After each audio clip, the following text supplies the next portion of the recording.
Now, in a rare and exclusive television interview, the Speaker of the British House of Commons tells CNN his job is like being a football referee. You know the kind of football I'm talking about here, right? It's what we call soccer. John Bercow is gaining an ever higher profile thanks to his role in Parliament's Brexit drama. You may know him from his greatest hits. Take a listen. Order! Order! Order! Order! Resume your seat. Resume your seat. Don't tell me what the procedures of this House are. Order! I know what I'm doing. It's utterly irresponsible, chanting in the background. Division! The House must calm itself. Zen. There's no good laughing, chuckling away as though it's a matter of great amusement. Isn't that great? Bianca Nobilo is here. I can't think of a better person to exclusively interview the Speaker. By the way, the British media, some British media have dubbed him Speaker of the Devil.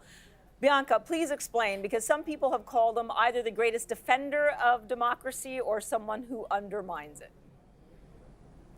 Well, he certainly excites a lot of passions and is a very controversial and colourful figure, and that's why it was so great to speak to him. But by and large, the MPs that I speak to, and I'm always talking to them every week, do have a lot of respect for him. He has been embroiled in a couple of controversies, particularly over the management of some issues like bullying and sexual harassment in the House of Commons, but by and large, he is well respected for his ability to champion not the government's agenda, but that of backbenchers and rank and file lawmakers, if you like.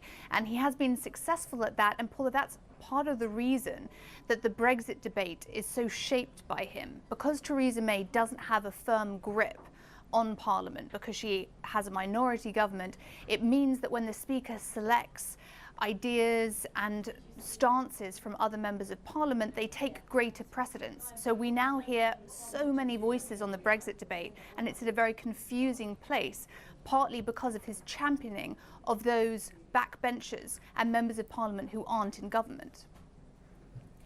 Bianca, in terms of what he would say to defend himself, because some people have said that he's interfering in Brexit and perhaps showing his hand a little bit, even though he is supposed to be impeccably even-handed about this and nonpartisan.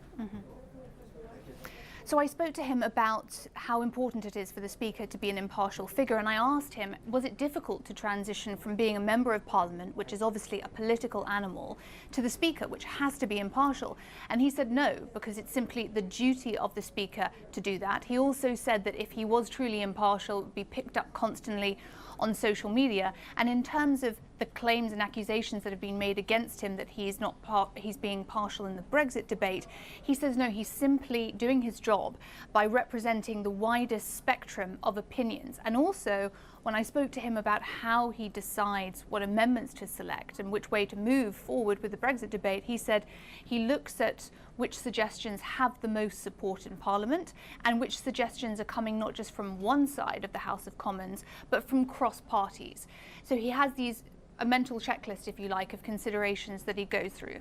And it was interesting because a lot of people will recognise the Speaker from Prime Minister's Questions, the boisterous event which we see every Wednesday here in the UK. And I asked him how hard it was to cope with rowdy members of Parliament, and he likened his job to something unexpected. Let's take a listen.